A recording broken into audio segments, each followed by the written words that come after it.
Enjoy early access to ad-free episodes each week when you subscribe to Wedding Planning Podcast Premium in Apple Podcasts.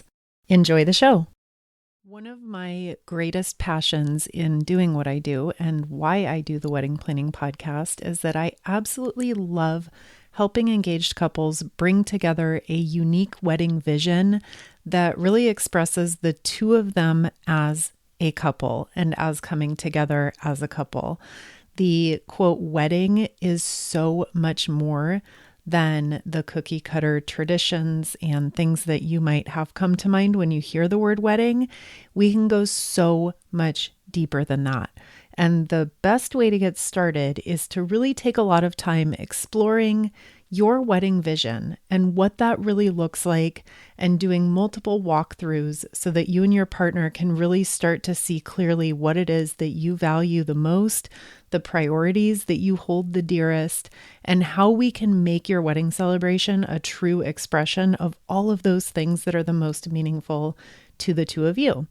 So creating your wedding vision and doing this detailed walkthrough that we're going to talk about right now is such a valuable exercise. And I would love for you and your partner to do this separately, and then also come together and compare what each of you saw and your thoughts. And this is an ongoing process. This is not like a one and done at the beginning of your engagement. I definitely would never expect that anyone would have all the answers the first time you sit down to do this, or that you would see every single detail in crystal clear focus at the beginning. The point is not to get it, quote, right on the first try, but the point is really to begin to clear your mental slate and give your imagination the space to roam and explore what a wedding celebration that's a perfect reflection of the two of you would actually look like. And this also means that you have full permission to clear out any and all negative beliefs, expectations, feelings of judgment, or any negative wedding experiences that you've had up to this point. This, my friend, right here, right now, is time for a fresh start.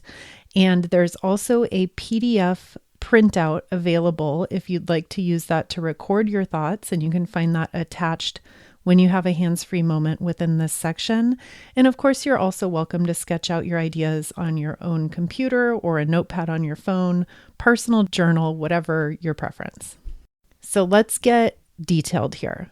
Step 1 in creating your wedding vision is to clear it all out. It's blank slate time. I mentioned that a minute ago, and I realized that you might come into the engagement starter kit with some wedding plans already in place, and there might be certain elements for you that are not flexible or changeable at this point, and that's totally fine.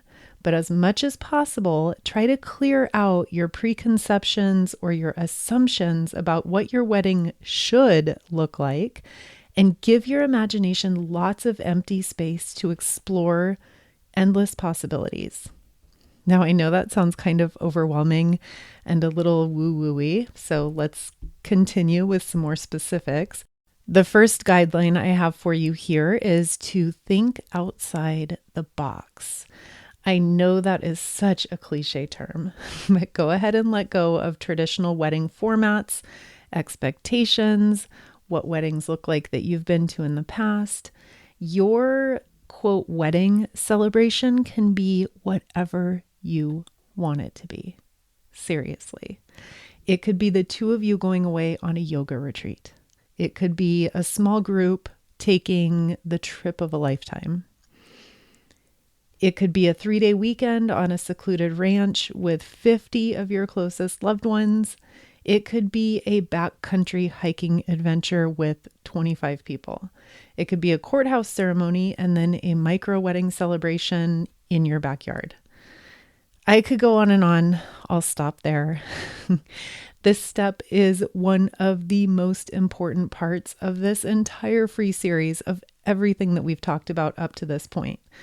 There is so much freedom, creativity, and endless possibility when you give yourself permission to break outside the box and to push the boundaries of what a wedding, quote, should look like, and really allow your inner vision, your values, and your priorities to guide that creation process.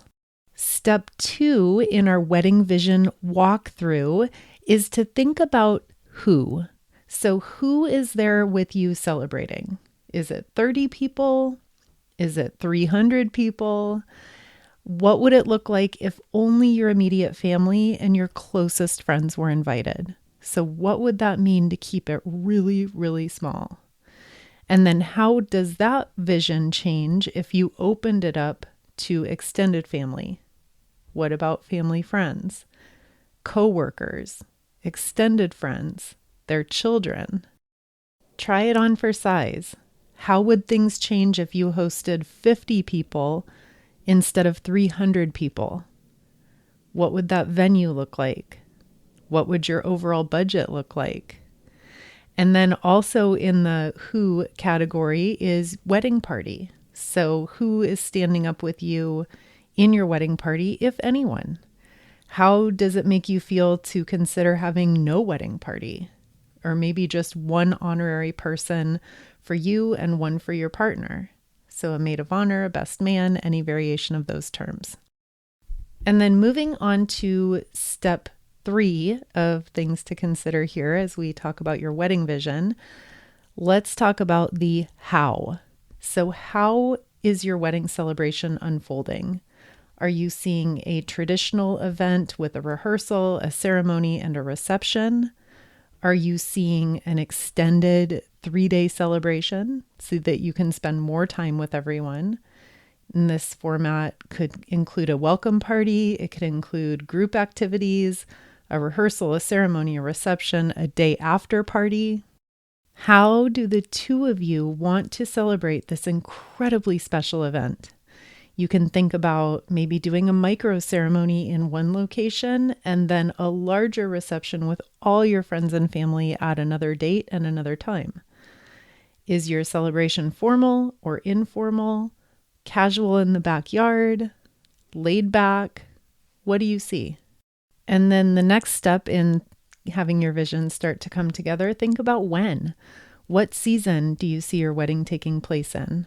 How much time are you comfortable working within between now and the wedding? Would a short engagement be okay? Or do you feel like you need a longer time to plan?